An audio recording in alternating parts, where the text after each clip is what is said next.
নমস্কাৰ মেথছ কেবিকে চেনেললৈ আপোনাক স্বাগতম জনাইছোঁ আৰু আজি আমি এটা সৰু সাধু ক'ব ওলাইছোঁ। সাধুটো কি জানেনে? সাধুটো একদম চিম্পল। আমি কেতিয়াবা ভাবো নহয় নিজক লৈ পেলাই যে মই বহুত ধনী মানুহৰ ঘৰত জন্ম হ'ব নোৱাৰিলোঁ, যিটো কাৰণে মই আজি মোৰ লক্ষ্যত উপনীত হ'ব নোৱাৰিলোঁ। মোৰ দেউতা বহুত দুখীয়া, মই সেইকাৰণে মই কিবা এটা কৰিব নোৱাৰিলোঁ, বা মোক দেউতাই অমুকখিনি ফেচিলিটি মোক দিয়া নাই, যিটো কাৰণে মই অমুকটো পৰা নাই, মই তমুকটো পৰা নাই, এনেকুৱা ধৰণৰ বিভিন্ন অজুহাত আমি দেখুৱাওঁ। কিন্তু কথাটো কেনেকুৱা, আমি সেইবোৰ অজুহাতবোৰ দেখুৱাই যদি আমি জীৱনৰ লক্ষ্যৰ প্ৰতি আমি দায়িত্বশীল বুলি ভাবোঁ, দায়িত্ব লওঁ, দেখিব আমি সফল হ'ব পাৰিছে। এতিয়া সাধুটো কি জানেনে? এখন মেলাত কি হৈ আছে যে বহুত মানুহ অহা যোৱা কৰি আছে, বিভিন্ন মানুহৰ সমাগম দেখিছে। এজন বেলুন বিক্ৰেতাই কি কৰিছে, বেলুন বেচিছে। যেতিয়া তেওঁ চেলিং ঠিকে থাকে, তেওঁ সকলো ঠিকে থাকিব। যেতিয়া তেওঁৰ চেলিংটো কমি যায়, তেওঁ তেতিয়া কি কৰে, এই বেলুনত কি কৰিব, হাইড্ৰজেন ভৰাই পেলাই বেলুনকেইটা এৰি দিব। যিহেতুকে বায়ুতকৈ হাইড্ৰজেনৰ কি বুলি কয়, ওজনটো কম বা ভৰটো কম, পাতল বেছি। পাতল হ'লে কি হ'বগৈ, সেই হাইড্ৰজেন ভৰোৱা সেই বেলুনটো কি হৈ যায়, ওপৰলৈ উৰি যায়। যেতিয়া বেলুনটো ওপৰলৈ উৰি যায়, তেতিয়া বেলেগ মানুহে দেখা পায় এইটো উৰি যোৱা বেলুন, অলপ আচৰিত হৈ চায়। তাৰ কি কৰেগৈ, সেই মানুহজনৰ ওচৰলৈ আহি পেলাই বেলুন কিনে। ঠিক আছে, তেওঁ সদায় এনেকে কি কৰে, এটা ৰঙা বেলুন, কেতিয়াবা হালধীয়া বেলুন, কেতিয়াবা বগা বেলুন, বিভিন্ন কালাৰৰ বেলুন তেওঁ ওপৰলৈ উৰাই দিয়ে। এতিয়া কথাটো কেনেকুৱা, সেই কথাটো এদিন এটা ল'ৰাই পৰ্যবেক্ষণ কৰি আছে। তেওঁ চাইছে যে সদায় তেওঁ ৰঙা বেলুন, বগা বেলুন, হালধীয়া, সেউজীয়া, যি অনেক ধৰণৰ ৰং তেওঁ বেলুনবিলাক তেওঁ সদায় ওপৰলৈ উৰাই থাকে। তেওঁ মনতে ভাবিলে যে সদায় যে বেলেগ বেলেগ কালাৰ ৰং উৰাই থাকে, এই কলা ৰংটো কিয় নুৰাই তেওঁ? বা আমি কেতিয়াবা চাবচোন, আপুনি বাৰ্থডেত কেতিয়াবা আমি বেলুন লগালেও আমি কেতিয়াবা কলা ৰঙৰ বেলুন নলগাওঁ, আমি গুৰুত্ব নিদিওঁ কথাটো কেনেকুৱা চাব। এতিয়া সেই ল'ৰাটোৰ মনত সন্দেহ হ'ল, সি প্ৰশ্ন উঠিছে যে কলা ৰঙৰ বেলুনটো কিয় ওপৰলৈ নাযায় নেকি? সি আহি চেক বুজি মাতিলে যে খুৰা, আপুনি যে সদায় আপোনাৰ বেলুন যে ওপৰলৈ উৰাই থাকে, আপুনি এই কলা ৰঙৰ বেলুন কিয় নুৰাই?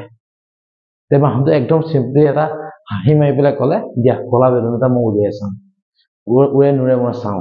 সেই কলা বেলুনটো লৈ পেলাই তাতে হাইড্ৰজেন ভৰাই পেলাই আকৌ এৰি দিলে, বেলুনটো ওপৰলৈ গুচি গ'ল।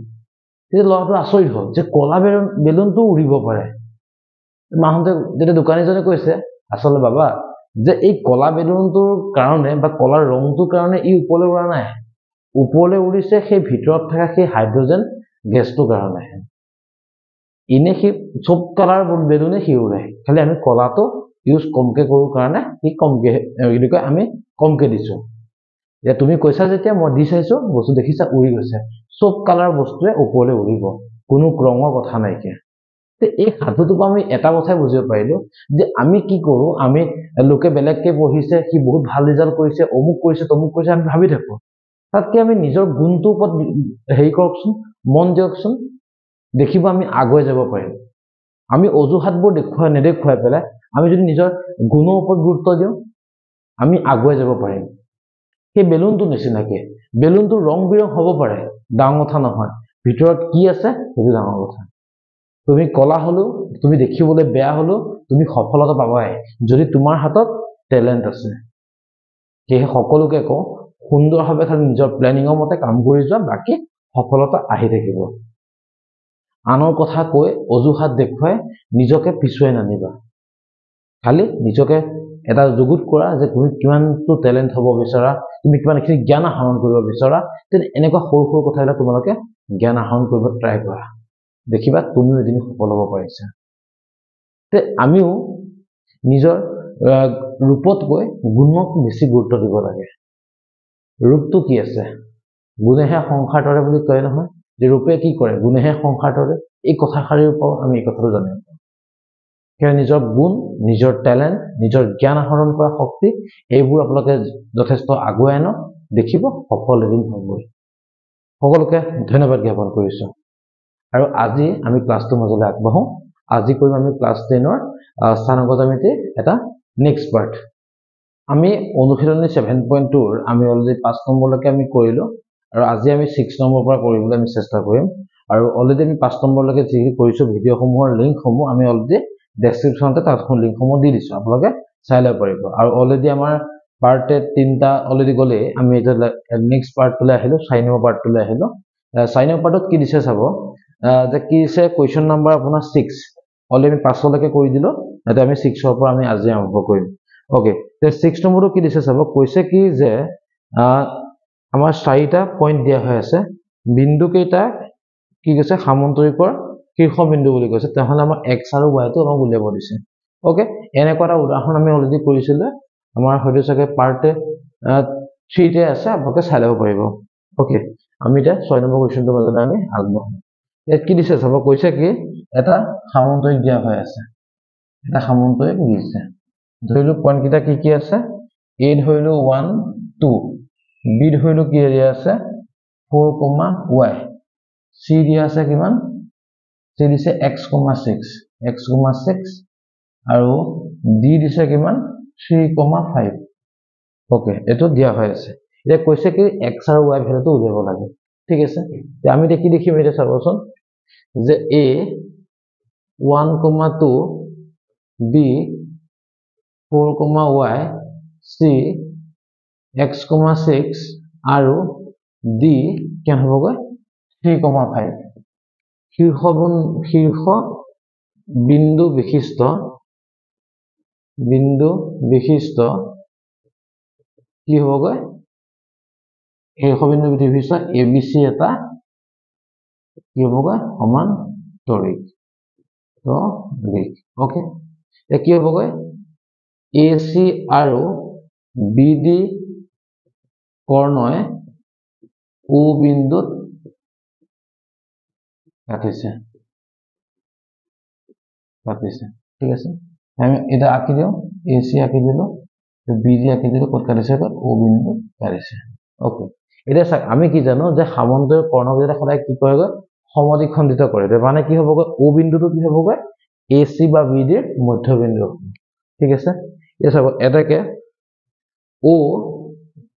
ac ৰ মধ্য বিন্দু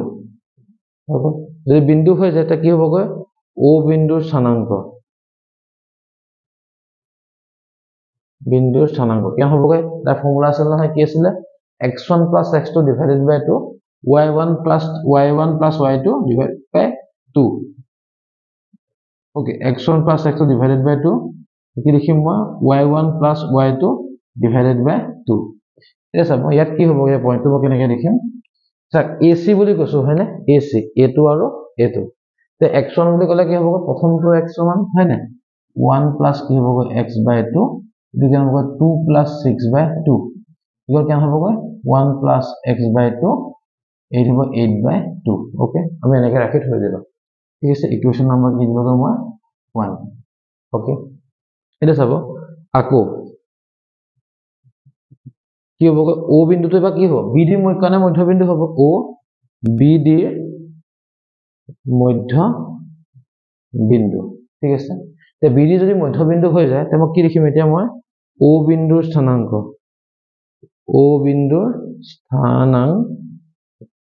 কি হ'বগৈ আকৌ আগৰ ফৰ্মুলাটো x1 + x2 divided by 2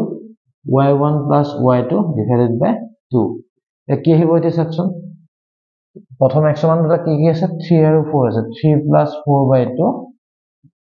5 + y/2 7/2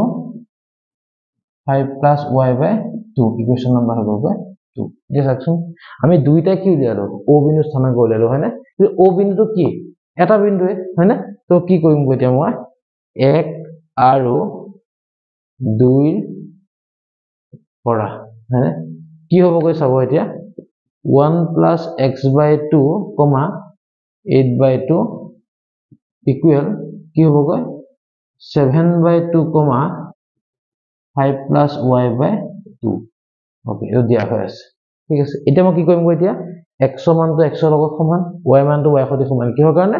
যেতিয়া বিন্দু দুটা সমান হয় তেতিয়া কি হৈ যায় x টো x ৰ লগত সমান y টো y ৰ লগত সমান এতিয়া কি লিখিব পাৰিম এতিয়া মই চাইছো এটাকে 1 + x/2 ইকুৱেল টু হৈছে 7/2 এটো কেন হ'বগৈ 8/2 ইকুৱেল টু হৈছে 5 + y/2 ওকে 2 টো কেনসেল হৈ গ'ল 1 + x ইকুৱেল টু হৈছে 7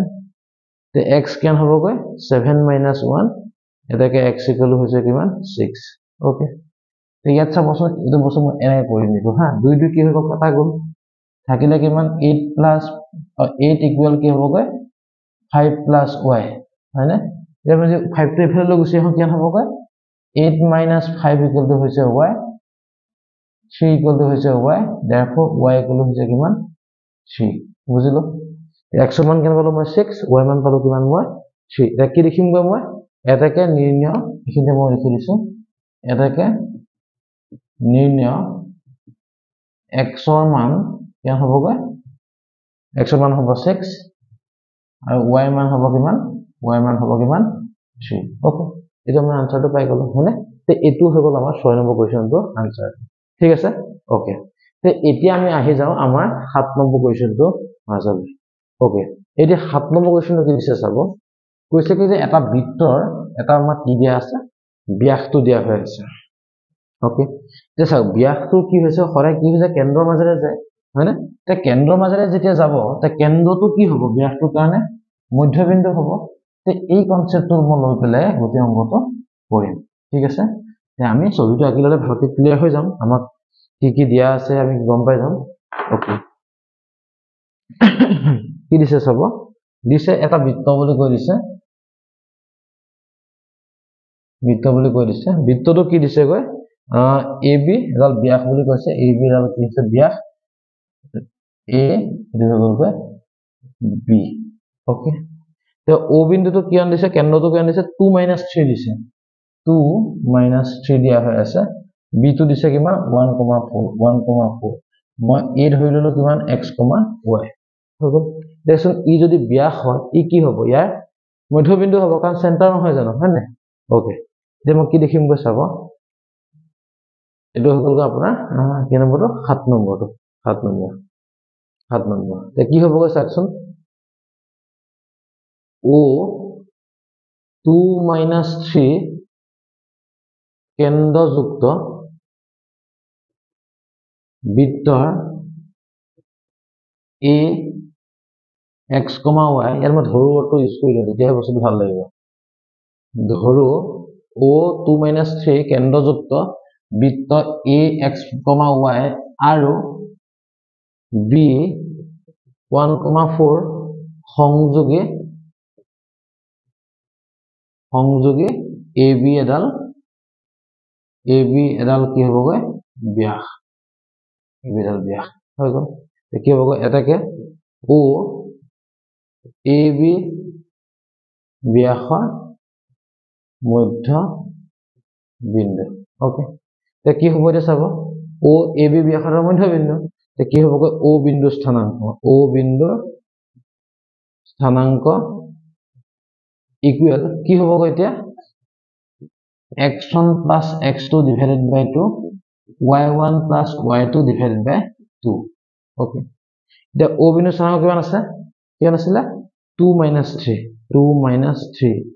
আমি যদি পয়েন্ট বহাবলৈ যাও তে কি হ'বগৈ এতিয়া x + y 1 হয় নাই কি হ'বগৈ x + 1 / 2 তে কি হ'বগৈ y + 4 / 2 ওকে পয়েন্ট কিটা ইকুৱেল পাই গলো তে কি হ'ব এতিয়া x সমান x লগত ইকুৱেল y মান y সৈতে ইকুৱেল তে এটা কি হ'বগৈ 2 ইকুৱেল হৈছে কিমান x + 1 / 2 -3 হৈছে কিমান y + 4 / 2 cross multiply কৰোচোন কি হ'বগৈ x + 1 = হৈ গ'ল 4 x = হৈছে 4 - 1 x = হৈ গ'ল কিমান আমাৰ 3 তে ইয়াত কি হ'বগৈ এতিয়া y + 4 = হৈছে -6 y = হৈছে -6 - 4 y = হৈছে -10 ঠিক আছে এতিয়া কি পাম এটাকে A বিন্দুৰ স্থানাঙ্ক কিমান হ'বগৈ 3, -10 ওকে হৈ গ'ল তে এটো হ'ব আমাৰ আনসাৰটো বুজি পাইছো কথাটো ওকে তে এটো হ'ব 7 নম্বৰ কোৱেশ্চন ঠিক আছে তে এটো কিন্তু পৰীক্ষাত মাজে মাজে আহিছে বহুতবাৰ জবা টেষ্টতে বহুতবাৰ মই ডিস্ট্ৰিক্টত দেখিছো আৰু এটা কথা আমি কিছুমান টেষ্ট পেপাৰৰ আগতে হৈ যোৱা 23-24 চনৰ আমি এমসিকিউ খিনি সলভ কৰিব আমি অলৰেডি আপলোড কৰি দিছো হৈ গ'ল আৰু সেই এমসিকিউ খিনি সলিউশন খিনি যদি প্ৰয়োজন আছে আমাক মেছেজ কৰিব পাৰে বা যোৱা বছৰ যদি টেষ্ট পেপাৰ কিবা এমচিকিউ সলিউশন কি লাগে আমাক মেসেজ কৰিব পাৰিব আমাৰ নাম্বাৰটো হৈছে 9706280736 ওকে কন্টাক্ট কৰিব পাৰিব তেতিয়া আমি এইখিনি পিডিএফ খিনি প্ৰভাইড কৰি দিম ঠিক আছে ওকে এটো হ'ব 7 নম্বৰ কোৱেশ্চনটো আনসাৰ ঠিক আছে এতিয়া মই আহি গলো 8 নম্বৰ কোৱেশ্চনটো আৰু 8 নম্বৰ কোৱেশ্চনটো যোৱাবাৰ হাফ ইয়াৰলি পৰীক্ষাটো আহিছে বিভিন্ন ডিস্ট্ৰিক্টত আৰু মেট্ৰিকতো আমি দুই এক আহিব আমি দেখা পাওঁ আহিছে যে সো অকমান বস্তুটো ভালকে পঢ়িলে ভাল লাগিব ওকে টেস্ট ঠিক আছে যে আমি আহো কোৱেশ্চনটোৰ মাজলে কেই নম্বৰ হ'ব এবা আমাৰ 8 নম্বৰ হ'ব ওকে তেনেকৈ আমি 8 9 10 এনেকৈ কৰিম আৰু যেটো ত্ৰিভুজৰ কালি সূত্ৰ আছে ত্ৰিভুজৰ কালি সূত্ৰ আমি প্ৰমাণ কৰিম আছে ঠিক আছে আৰু অলৰেডি আমি কি কৰিছো ত্ৰিভুজৰ দূৰত্ব সূত্ৰ প্ৰমাণ কৰি দেখাইছো বিভাজনৰ সূত্ৰ প্ৰমাণ কৰি দেখাইছো অলৰেডি আপলোড কৰিছো পাৰ্ট 1 টোত আছে দূৰত্ব সূত্ৰ আৰু পাৰ্ট 3 থাকে মোস্ট প্ৰবাবলি কি আছে গৈ বিভাজনৰ সূত্ৰটো প্ৰমাণ কৰি থোৱা আছে ওকে তে এতিয়া আমি কি কৰিম গৈ এতিয়া চাওকচোন এতিয়া হ'বগৈ আমাৰ 8 নম্বৰটো 8 নম্বৰটো কৈছে কি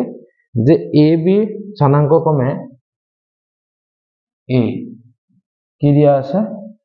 -2 -2 বি কিমান দিছে 2, -4 ওকে আৰু এটা কি দিছে ইয়াত দিছে পইণ্টটো পি ইয়াৰ নাম দিলো মই x আৰু y ঠিক আছে আৰু আমাক কি দিছে AP = 3/7 AB বুলি কৈ দিছে আৰু P বিন্দুটো স্থানাঙ্ক আমাক উলিয়াব দিছে ওকে এটা চাব মই কি লিখিম ধৰো এটো হল 8 নম্বৰ ধৰো Px, y বিন্দুটোৱে A -2 আৰু B 2 -4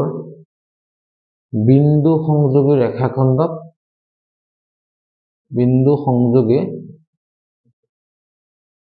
সংযোগী ৰেখাক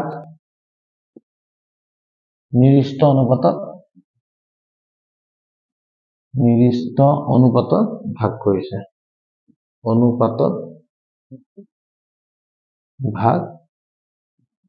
কৰিছে ওকে ভাগ কৰিছে দেখিলো ঠিক আছে এতিয়া সব আমাক কি দিয়া আছে আমাক দিয়া আছিল যে AP = 3/7 AB আমাক এনেকৈ দিয়া হৈ আছে তো ইয়াৰ পৰতে মই ৰেচিওটো কেনেকৈ উলিয়াম ইয়াত চাব এটা কি হ'বগৈ মই AP লিখিলো না এই 3 টো এখানে মাল্টিপ্লাই হৈ আছে না নাই তললৈ আহিলে কি হ'বগৈ ডিভাইড হৈ গ'ল তে হ'ব কিমান এবা AB/7 ওকে ইকুৱেল টু মই কি কৰিলো মই k বুলি ধৰো ঠিক আছে এটা চাব যদি সাপোজ AB/7 টো নাই তে কি হ'ব AP/3 ইকুৱেল কি হ'ব কি হ'ব ক্ৰস মাল্টিপ্লাই কি হ'ব AP গলে কি হ'ব 3k হ'ব ওকে AP গলে কি হ'ব 3k ওকে এবাৰ মই এটো পাৰ্ট ধৰো তে কি হ'ব AB গলে কি হ'ব 7k ওকে এটা চাও মোক উলিয়াব দিছে P বিন্দুটো স্থানাঙ্ক যদি মই AP * BP টো মই জানি যাও তেহলে তো মই উলাইব পাৰিম আৰু বিভাজনৰ সূত্ৰটো মই জানোৱে হয় না ওকে এতিয়া চাব মোক কি লাগে তেনেহলে AP * BP লাগে তে AP টো মই জানোৱে তে BP কেন হ'বগৈ BP কেন হ'বগৈ AB - AP মানে কি হ'বগৈ 7k - 3k 4k বুজিলো তে কি হ'বগৈ AP * BP কেন হ'বগৈ এতিয়া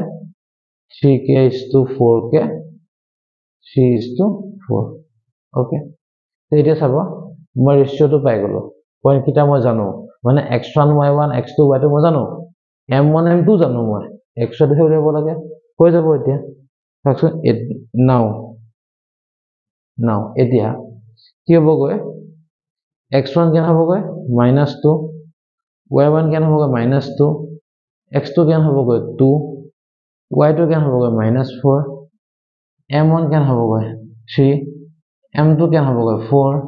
x2 কেন হ'বগৈ কুৱেশ্চন মাৰ্ক y2 কেন হ'বগৈ কুৱেশ্চন মাৰ্ক হৈ গ'ল তে এটা কি হ'বগৈ বিভাজনৰ সূত্ৰ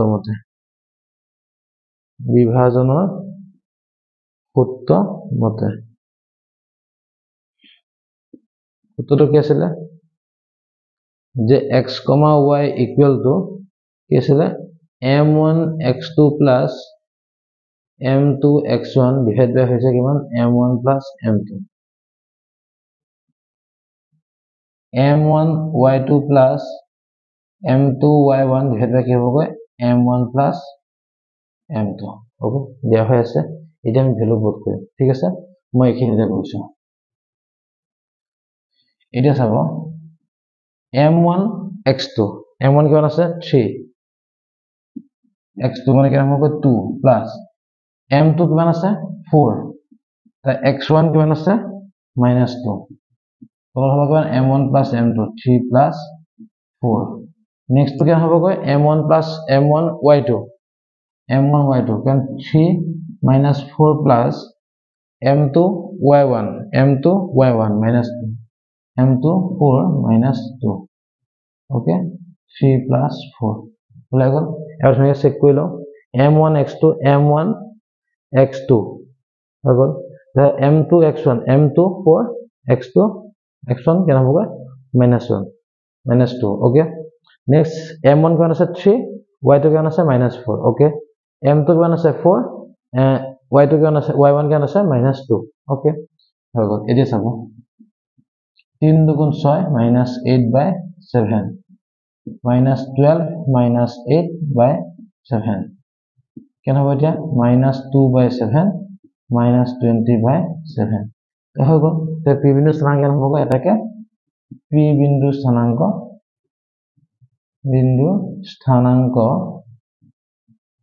কেন হ'ব -2/7 -20/7 ওকে পাই গ'ল আমি আনসাৰটো ওকে তে আমি যদি আনসাৰটো চেক কৰি ল'ব লগা হয় তা কি আছে পিছফালে তো আমাৰ আনসাৰ আছে ধুনিয়াকৈ আমি এটা চেক কৰি ল'ম এবাৰ কি কথাটো আছে হয় না যে 7.2 কি লিখি আছো মই আপোনাৰ 8 নম্বৰ ওলাইছে -2/7 -20/7 হৈ গ'ল আনসাৰ পাই গ'লো ঠিক আছে তে এতিয়া হৈ গ'লো মই 9 নম্বৰ কোৱেশ্চনটো লৈ ওকে 9 নম্বৰ কোৱেশ্চন চাম 9 নম্বৰ কোৱেশ্চনৰ নিচিনাকৈ আমি আগতে এটা অংক কৰিছোৱে সমত্ৰিখণ্ডিত বুলি কৈছিলে আমাক তে সেইটো আমি অলৰেডি কৰিছোৱে সেইটো সতি একে এবাৰ কি দিছেগৈ সম চাৰিটা সমান ক্ষেত্ৰ বুলি কৈছে মানে কি চাৰিটা পাৰ্টত ডিভাইড কৰিছে যে প্ৰতিটো পাৰ্টত কি হৈছে আমাৰ ৰেচিঅটো উলিয়াব লাগে হৈ গ'ল ঠিক আছে তে আমি এনেকৈ কৰিম ওকে চাবচোন কি হ'ব এতিয়া ওকে কি হ'বগৈ কৈছে কি যে দুটা বিন্দু দিয়া হৈ আছে ধৰিলো মই কি কৰিলো a কিমান হৈ দিয়া আছে -2 b দিছে কিমান 2,8 ওকে দিয়া হৈ আছে এটা চাব তে কি হ'ব এতিয়া কৈছে কি যে সমানে চাৰিটা ভাগ কৰিছে বুলি কৈছে চাৰিটা ভাগ যদি কৰিবলৈ কৈছে তাহলে কি হ'ব যাব এটা দিলো এটা দিলো এটা দিলো তে p q r ওকে দি দিব এটা মই কি লিখিম মই লিখিম কি চাব 9 নম্বৰটো ধৰো p, q, r বিন্দু তিনিটায়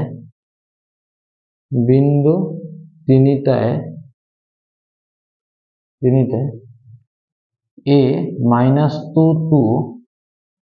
আৰু b 2,8 বিন্দু সংযোগী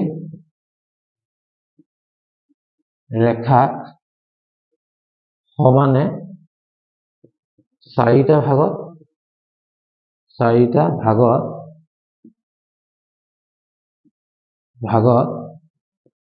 ভাগ কৰিছে ওকে ঠিক আছে দিয়া আছে কি পাম এতিয়া মই AP equal PQ equal QR equal RB okay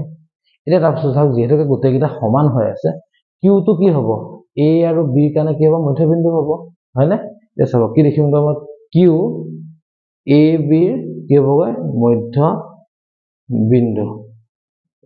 হ'ব তে ফৰ্মুলাটো কি আছিল x1 + x2 divided by 2 y1 + y2 divided by 2 এ কি হ'ব তেনেহলে মই ডাইৰেক্ট কৰি দিছো -2 + 2 মানে x1 + x2 by 2 নেক্সট হ'বগৈ 2 + 8 by 2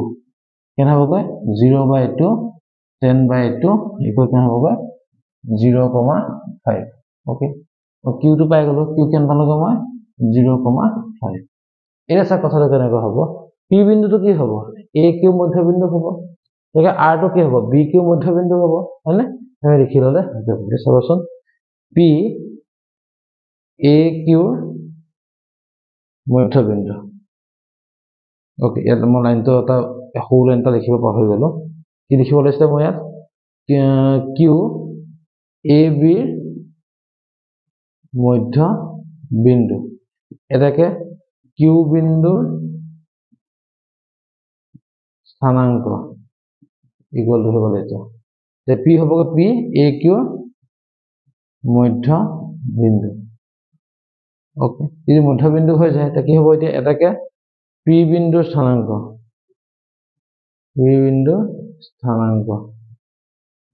কেন হ'বগে আগৰ নিচিনা x1 + x2 ডিভাইডেড বাই 2 y1 + y2 ডিভাইডেড বাই 2 কি হ'ব এতিয়া 0 + -2 মানে কি হ'বগে -2 + 0/2 কমা দিলো কি হ'বগে 2 + 5/2 কি হ'বগে -2/2 7/2 -1, 7/2 ওকে পাই গলো নেক্সট কি হ'বগে r টো কাৰ মধ্যবিন্দু হ'ব এয়া কিউ বিৰ হ'ব r কিউ বিৰ মধ্যবিন্দু হ'ব তে এটাকে কি হ'বগে r বিন্দুৰ স্থানাঙ্ক কেন হ'বগে আগৰ নিচিনা x1 + x2 ডিভাইডেড বাই 2 y1 + y2 ডিভাইডেড বাই 2 কি হ'ব এতিয়া 0 + 2 0 + 2/2 5 + 8/2 কেন হ'বগে 2/2 13/2 1, 13/2 হৈ গ'ল এটাকে কি হ'বগে বিন্দু কেইটা স্থানাঙ্ক কেন হ'বগে এইটা 0 5 -1 7/2 1 13/2 ওকে আমি লিখি দিলে হ'ব এটাকে নিৰ্ণয় পি বিন্দুৰ স্থানাঙ্ক কেন হ'বগে -1 -1, 7/2 কিউ বিন্দুৰ স্থানাঙ্ক কেন হ'বগে 0,5 0,5 তে r বিন্দুৰ স্থানাঙ্ক কেন হ'বগে 1, -13/2 হৈ গ'ল ওকে তে এইকেইটা হ'লগে আমাৰ আনসাৰ কেইটা বুজি পালো কথাটো তে আমি এনেকৈ কৰিলে হৈ গ'ল ঠিক আছে এতিয়া আহি গ'লো আমি 10 নম্বৰ কোৱেশ্চন দিলে 10 নম্বৰ কোৱেশ্চন চাব যে আমাৰ ৰম্বাসৰ কালি উলিয়াব দিছে আৰু ৰম্বাসৰ কালিৰ ফৰ্মুলাটো আমি কি জানো আমি যে বাহু দুটাৰ যোগফল মানে কৰ্ণ দুটাৰ পূৰণফল হৈ গ'ল হাফ ইনটু কৰ্ণ দুটাৰ পূৰণফল তেতিয়া আমি কি কৰ্ণ দুটাৰ আমি যোগটো উলিয়াব লাগিব যোগটো কেনেকৈ উলিয়াম আমি যে অলৰেডি শিকিছিলো 7.1 কি আছিল দূৰত্বৰ ফৰ্মুলা হয়নে এই দূৰত্বৰ ফৰ্মুলাটো যদি আমি ইউজ কৰিব পাৰো তেনেহলে আমাৰ কি হ'ব আমি আনসাৰটো পাই যাম ওকে তে এতিয়া মই আহি গলো দূৰত্বৰ ফৰ্মুলাটো কি হ'বগে চাব এটা ৰম্বাস দিয়া হৈ আছে ৰম্বাস তে কি হ'বগে এতিয়া কি দিছে চাবচোন a দিছে কিমান 3,0 b কিমান দিছে 4,5 c কিমান দিছে -1,4 আৰু d দিছে কিমান -2, -1 ওকে এই দিয়া হৈ আছে এটা কৈছে কি যে ইয়াৰ কালিটো লেভেল কালি তুমি কেনেকৈ উলিয়াম হাফ ইনটু কৰ্ণ দুটাৰ পূৰণফল আছিলে কৰ্ণ কি হ'ব ac আৰু bd ওকে এটা কি লিখি লম এটা 10 নম্বৰটো কি হ'বগে a 3,0 b 4,-5 c -1,4 d কিমান -2, -1 শীৰ্ষবিন্দু বিশিষ্ট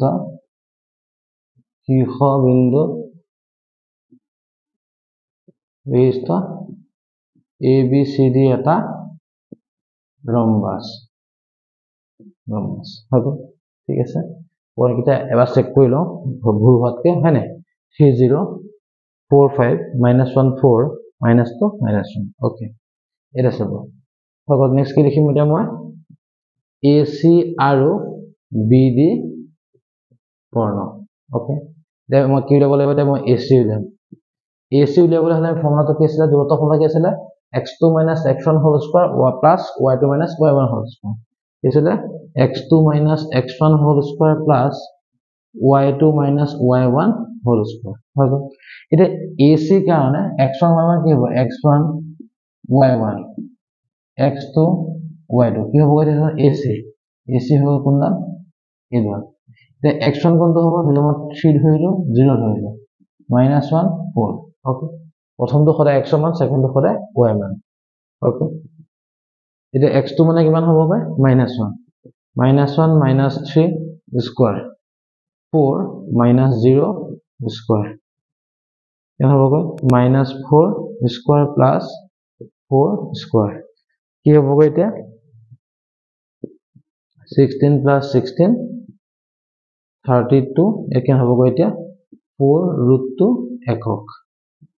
ঠিক আছে দেখিলো নেক্সট আমাক কিলোমিটাৰ মই বি দি উলিয়াম বি ডি আকৌ একেটা স্থলতে হ'ব কি হ'বগে x2 minus x1 whole square plus y2 minus y1 whole square ঠিক আছে তো ইয়াত কি হ'বগে এটা x1 কেন হ'বগে x1 হ'বগে মই bd bd তো মই লিখি দিলো এনেকে হ'ব তো কি হ'বগে 4 y কেন 1 কেন হ'লগে 5 তো x তো কিমান হ'লগে -2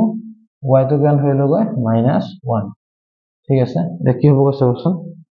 ৰুট ওভাৰ দিলো x তো মানে কিমান আছে -2 আছে -2 -4 square -1 -5 square কি হ'ব এতিয়া -6 square plus -6 square 36 plus কি হ'ব 36 72 ইয়াত হ'ব কিমান 6√2 একক একক হ'ব তে এই দুটা আমি আনসাৰটো পাই গলো ঠিক আছে এতিয়া মই কি কৰিম গৈ মতে কালিটো দিম হয়নে কালিটো দিলে তোমাক দেখিলো কি হ'বগৈ a b c d ৰম্বাসৰ কালি কি হ'বগৈ হাফ ইনটু কি আছিল product of diagonals আছিল হয়নে কি কি হ'ব এতিয়া ac into b d half লিখিলো ac কিমান আছিল 4√2 and bd কিমান আছিল 6√2 ওকে মই তলত 2 দিলো ইয়াত 4 into 6 লিখিলো √2 into √2 মানে কেন হ'ব 2 হ'ব মই 2 লিখিলো 2 to cancel হৈ গ'ল 6 4 গুণ 24 বৰ্গ একক হৈ গ'ল তে এটো হ'ল আমাৰ আনসাৰটো বুজিলো তে 7.2 যেটো অনুশীলনী আছিল আমি গোটেই অনুশীলনী আমি ইতিমধ্যে শেষ কৰিলো ঠিক আছে তে এতিয়া আমি আহি যাও আমাৰ ত্ৰিভুজৰ কালি বুলি এটা ফৰ্মুলা আছে সেই ত্ৰিভুজৰ কালি ফৰ্মুলাটো কেনেকৈ উলিয়াব লাগে তাৰ কেনেকৈ আমি সলিউশন কৰিব পাৰিম সেই তাৰ ফৰ্মুলাটো আমি প্ৰুফ কৰিম এতিয়া ঠিক আছে তে আহক আমি ত্ৰিভুজৰ কালিৰ মাজলৈ আমি আগবাঢ়ো ত্ৰিভুজৰ কালিটোৰ মাজলৈ আমি আগবাঢ়ো আৰু আগতে আমি যেনেকৈ বিভাজনৰ সূত্ৰ বা আমি দূৰত্ব সূত্ৰটো প্ৰমাণ কৰিছিলো ঠিক একেদৰে আমি কি কৰিব লাগিব এয়া ত্ৰিভুজৰ কালিটো প্ৰমাণ কৰিব লাগিব ক'ত এখন কাৰ্টেজিয়ান প্লেনত কাৰ্টেজিয়ান প্লেনখন আমি কি কৰিম গৈ পইণ্ট কেইটামান ধৰি লম পইণ্ট কেইটা ধৰি পেলাই আমি কি হ'ব তাৰ পৰা আমি কি কৰিম গৈ এৰিয়াটো উলিয়াম ওকে ঠিক আছে তে আহো আমি কি হ'ব গৈ প্ৰথম ছবিটোৰ মাজলৈ আমি আগবাঢ়ো ছবিটো কি কৰিব লাগিব চাবচোন কৈছে কি যে এখন কাৰ্টেজিয়ান আমি সমতল লৈ ললো ঠিক আছে তে পইণ্ট কেইটা আমি কি কৰিম গৈ আমি ধৰিলো ইয়াত এটা পইণ্ট আছে a x1 y1 ইয়াত এটা পইণ্ট আছে b x2 y2 এটা ত্ৰিভুজ এটা ধৰি ললো মই ইয়াত আছে c x3 y3 ওকে এটা ললো ইয়াত এটা ললো ঠিক আছে তে এতিয়া আমি কি কৰিম সব পইণ্ট কি কৰিলো মই পইণ্ট তিনটা লৈ ললো এই ত্ৰিভুজৰ কালিটো মই কি কৰিব লাগিব উলিয়াব লাগিব হয়নে আৰু বাকিটো ইয়াতটো কি হ'ব গৈ x o x dash y o y dash এটা আমি জানোৱে হয় নাই ওকে এটা আমি কি লিখিম চাব আমি হেডিংটো কি লিখি আছো ত্ৰিভুজৰ কালি সূত্ৰ কালি সূত্ৰ ওকে এটা চাব আমি কি কৰিম গৈ আমি লিখি লম যে ত্ৰিভুজৰ কি হ'ব গৈ ধৰো a x1 y1 b x2 y2 c x3 y3 কি হ'ব গৈ তিনিটা শীৰ্ষবিন্দু বিশিষ্ট ABC ত্ৰিভুজ ওকে দিয়া হৈছে ঠিক আছে এটা মই কি কৰিম গৈ মই x অক্ষৰ পৰা হেয়া কি কৰিম এটা লম্ব টানে ঠিক আছে কিতাপৰ মতে জানিছো নামখিনি মই কিতাপৰ মতে দিও কাৰণ আপোনালোকে যেটা কিতাপ যেটোকে চাই আছে সব আপোনালোকৰ ইজি হ'ব q এটা টানিলো কি হ'ব গৈ এটা হৈ গ'ল p এটা টানিলো কি হ'ব গৈ r okay q p r একদম টানি ললো ঠিক আছে এতিয়া সব মই কি কৰিলো এতিয়া মই টানি দিয়া লগে লগে মই কি পালো চাচোন এই a b q p এটো এটা কি হয় এটা কি হৈ গ'ল এটা ত্ৰিভুজ হৈ গ'ল সৰি ট্ৰেপেজিয়াম হৈ গ'ল ঠিক আছে তেনেকে a p r c এটো এটা কি হৈ গ'ল এটা ট্ৰেপেজিয়াম হৈ গ'ল এটা চাচোন b q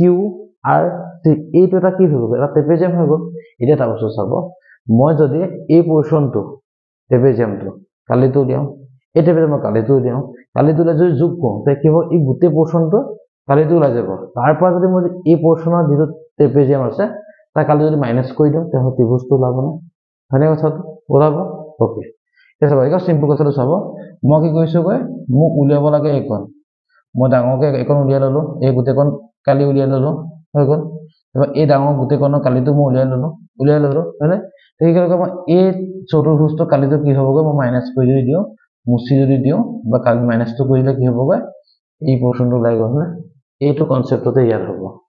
এখিনি কৰিলো যোগ কৰি কি কৰিব এখিনি মাইনাস কৰি দিলে এই উপৰকণ কি হ'বগৈ ওলাই যাব ঠিক আছে ওকে তে এতিয়া আমি কোৱেশ্চনটো মাজলৈ যাম ঠিক আছে অকমান বিখল হয় একো নাই আমি বুজি পাই গলে একদম ধুনিয়া হৈ যাব মই বুজাওতে অকমান টাইম লম চাগে একো অসুবিধা নাই কি ধুনিয়াকে ওকে এটা কি লিখিম গৈ মই যে x অক্ষৰ ওপৰত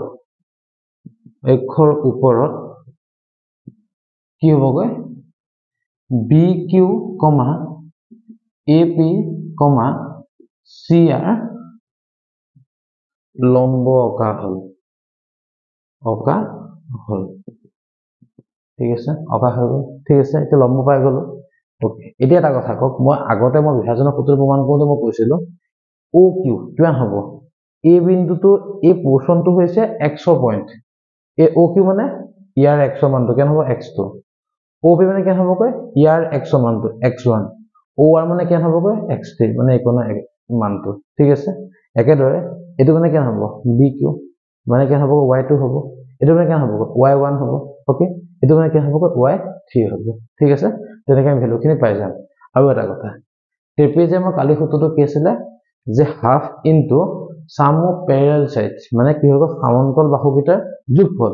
আৰু নেক্সট কি হ'ব ইনটু সমান্তৰাল বাহুকেইটাৰ মাজৰ ডিফাৰেন্সটো মানে লম্ব দূৰত্বটো ঠিক আছে এটা চাব মই কি লিখিম গৈ এৰিয়া মানে মই এৰিয়া বুজাইছো কোন আহিব গৈ এতিয়া ABQP ইকুৱেল কি হ'ব গৈ হাফ হ'ব হাফ কি হ'ব গৈ হাফ কি হয় গৈ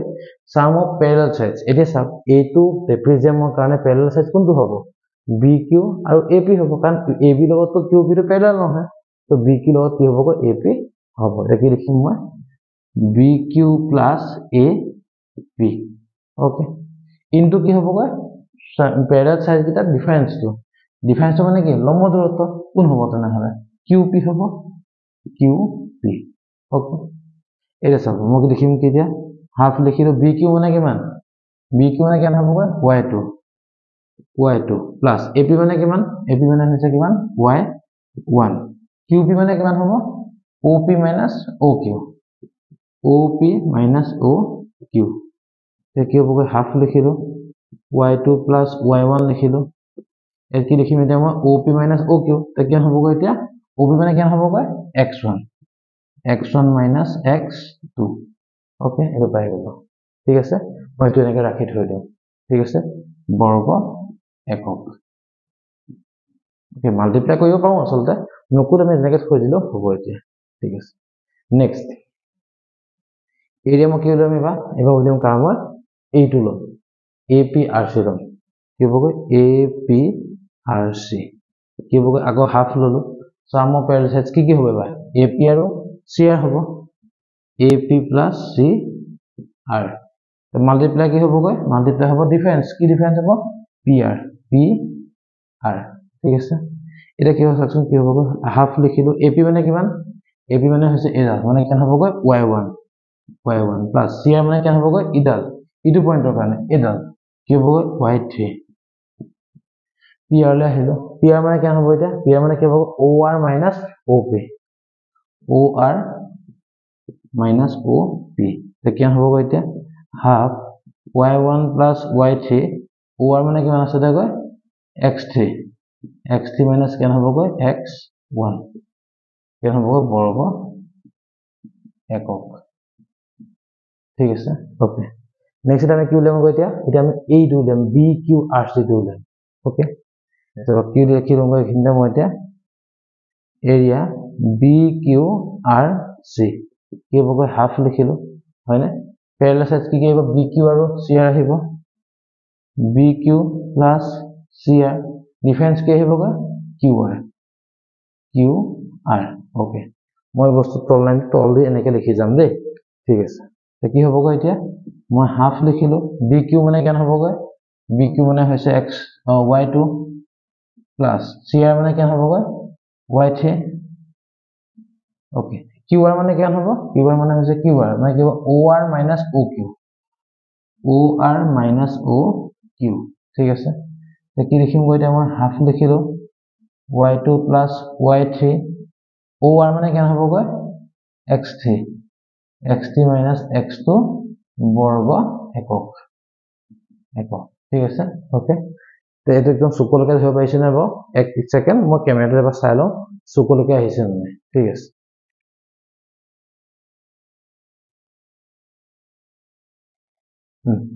ঠিক আছে একদম চুকলৈকে আহিছে ভাগ্যৱান মই তললৈ নেলিখিলো ক্যামেৰা নাহিলে হেতেন হয় না ওকে চুকলৈকে আহি গ'ল ওকে এতিয়া চাব মই উপপ্ৰশ্ন মুছি দিম এতিয়া দেই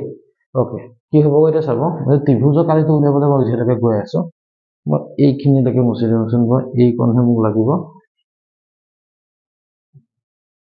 ওকে এতিয়া চাব মই ত্ৰিভুজৰ কালিটো উলিয়াবলৈ গৈ আছো হয়নে মই কি লিখিম গৈ এৰিয়া ত্ৰিভুজ ABC কি হ'ব এতিয়া এই পোৰশনটো প্লাস এই পোৰশনটো মাইনাস এটো পোৰশন হয়নে এটো পোৰশন মানে কি হ'বগৈ এৰিয়া ABQP প্লাস এৰিয়া কি হ'বগৈ APRC মাইনাস এৰিয়া কি হ'বগৈ BQRC ওকে ঠিক আছে এতিয়া ভ্যালু খিনি বহাম ভ্যালু খিনি কি হ'বগৈ চাব হাফ লিখিলো কি হ'বগৈ y2 plus y1 x1 minus x2 plus আকৌ হাফ লিখিলো কি হ'বগৈ এটো কাৰণে y1 plus y3 x3 minus x1 okay লিখিলো এই কি লিখিব মাইনাস কি লিখিম গৈ আকৌ হাফ লিখি পেলাই এইটো লিখিম হয়নে y2 plus y3 ওকে লিখিম গৈ x3 minus x2 ওকে লিখিলো এটা ঠিক আছে এবাৰ সৰুকে চেক কৰি লম ফটককে নহলে ভুল হৈ গলে দিগদাৰ হৈ যাব কিয় সো 1 to 1 পদ খেলিমেলি হৈ গলে কিন্তু খেলিমেলি হৈ যায় okay y2 y1 x1 minus x2 y1 y3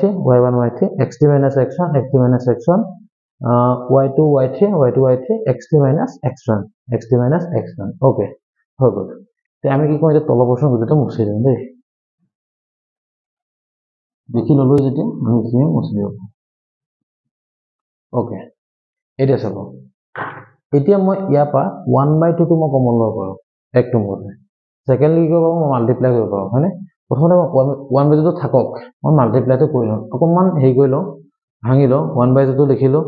কেন হ'বগৈ যদি মই এটো সৈতে মাল্টিপ্লাই কৰো কেন হ'বগৈ x1 y2 minus x2 y2 plus x1 y1 minus কি হ'বগৈ x2 y1 okay next direct এবাৰতে কৈ দিও দিয়ক 1/2 কমন লৈ লম ইজি হৈ যাব একো নাই ওকে লিখিলো এটো মাল্টিপ্লাই টো 1/2 টো বাহিৰলৈ গুছি গ'ল কি হ'ব এতিয়া এই দুটা মাল্টিপ্লাই হ'ব কি হ'ব এতিয়া প্লাস কি হ'ব এতিয়া x3y1 minus x1y1 plus x3y3 minus x1y3 okay এখিলৈকে আহি গ'ল এটা চাব এই মাইনাস থাকা কাৰণে এই গোটে পোৰচনটো কি হ'বগৈ চিনটো কলনি হ'ব প্ৰথমতে কি কৰিম জানেনে মই মাইনাস চিনডাল দি পেলাই মই প্ৰথম লিখিম নিজৰ সুবিধাৰ কাৰণে দেই 1 মেথডটো বাহিৰলৈ গুচি গ'লগৈ হয়নে মই নৰমালি কি কৰোঁ মাল্টিপ্লাইটো মই নিজে কৰি লওঁ পইচা কি কৰিম মাইনাসটো উঠাই দিম তাৰ পিছত হয়নে নহলে এনেকৈ হলে খেলিমেলি হৈ যোৱাৰ চান্স এটা আছে তো কি কৰিম মই এতিয়া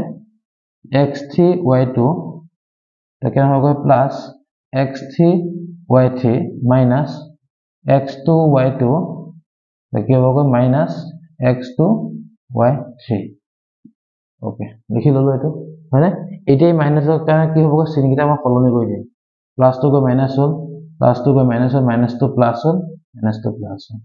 ঠিক আছে ওকে এইটা মনে ৰাখক কি হ'বগৈ চাকচোন x1 y2 আছে নেকি ক'বাত নাই x1 y2 ৰাখিলো কি কাটা যাব চাবচোন x2 y2 আৰু কি হ'বগৈ x2 y2 কাটা গ'ল হয়নে x1 y1 কাটা গ'ল ঠিক আছে x3 y3 আৰু কি হ'বগৈ x3 y3 হ'ব কাটা গ'ল ঠিক থাকিলে এতিয়া x1 y2 minus x2 y1 plus x3 y1 minus x1 y3 minus x3 y2 plus x2 y3 okay ঠিক আছে ফার্স্ট ব্রেকেটে দিয়ে দিব ঠিক আছে ওকে এই লাইনটো পাই গ'ল হৈ গ'ল এতিয়া চাব এই লাইনটো পিছৰ পোৰচনটো কি হৈ যায় আমাৰ যেটো মেইন ফৰ্মুলা হৈ যায় সেই ফৰ্মুলাটো হৈ যায় আমি কি কৰিম x1 কমন ল'ব লাগে x1 ইয়াত আছে x1 ক'ত আছে আকৌ ইয়াত আছে যদি মই এটো পাৰ্টটো যদি মই x1 টো কমন লৈ লওঁ কি হ'বগৈ চাব মই x1 কমন লওঁ কি হ'বগৈ y2 minus y3 ওকে তেওঁ কি কৰিম প্লাস x2 কমন লম কি আহিবগৈ চাকচোন x2 কমন ললে এটো আছে আৰু কি আছে এটো আছে তা কি আহিবগৈ y3 আহিব y3 minus y1 plus x3 common ললে কি আহিবগৈ x3 ললে কমন ললে কি আহিবগৈ তা ইয়াত আছে x3 y1 minus y2 okay পাই গ'ল না এটা হৈ গ'ল এটো কি হ'বগৈ এটো বৰ্গ একক ঠিক আছে বৰ্গ একক তে এটো হ'বগৈ আমাৰ আনসাৰটো ঠিক আছে আৰু এটো কথাটো কেনেকৈ জানানে এটো কি হৈ যায়গৈ এটো যে লিখি লম আমি এটো কেতিয়াবা নিগেটিভত আহিব পাৰে নিগেটিভত আহে কাৰণে কিছুমান কি কৰোঁ আমি এই চিনডাল আমি এনেকৈ পৰমান চিনডাল দি দিম কাটি দিলে আমি কি হৈ যাব এটা পৰমান চিন হৈ গ'ল ই কি বুজাই দিয়ে ই সদায় পজিটিভটো বুজাই দিয়ে ঠিক আছে অলৱেজ বি পজিটিভ হয় না এই চিনডাল আমি তেনেকৈ দি দিম আৰু কি হ'বগৈ বৰ্গ একক ঠিক আছে বুজিব পাৰিছো কথাটো তে এনেকৈ কৰিলে হ'ব হৈ গ'ল অকমান দীঘল হ'ল একো নাই তথাপিও আমি বুজিব চেষ্টা কৰিলো ঠিক আছে এতিয়া চাব এটা কথাটো কি হৈ গ'ল এটো হৈ গ'ল ত্ৰিভুজৰ কালিটো মই ওলাই গ'ল হয় না তে কালিটো যেতিয়া পাই গ'লো তে কালিটো লগত আৰু এটা সংগতি ৰাখি আৰু এটা ফৰ্মুলা আছে যে একৰেখীয় হোৱা বিন্দু কেইটাৰ ত্ৰিভুজৰ কালি সদায় শূন্য এটা কেনেকৈ হ'ব চাব যদি এই বিন্দু তিনিটা যদি একৰেখীয় হৈ যায় তেলে একৰেখীয় 1 2 3 তিনটা পইণ্ট হৈ আছে ত্ৰিভুজ ফৰ্ম কৰিব নেকি নকৰে ত্ৰিভুজ যদি ফৰ্ম নকৰে ইয়া কালিটো কি হ'ব 0 হয় না আমি এটা বস্তু কি পাম গৈ জানা না এটো আমি লিখি ললো না ওকে তে এটো মই কি লিখি ললো তে কি হ'ব এতিয়া নেক্সট পইণ্টটো লিখক নেক্সট পইণ্টটো কি লিখিম গৈ যে a1 মই লিখি দিছো বাৰু x1 y1 নেক্সট এটা পইণ্ট দে এটা ফৰ্মুলা হ'ব এটো ওকে আৰু এটা ফৰ্মুলা শিকিলো সেকেন্ড টু এটো x1 y1 b x2 y2 c x3 y3 বিন্দু কেইটা যদি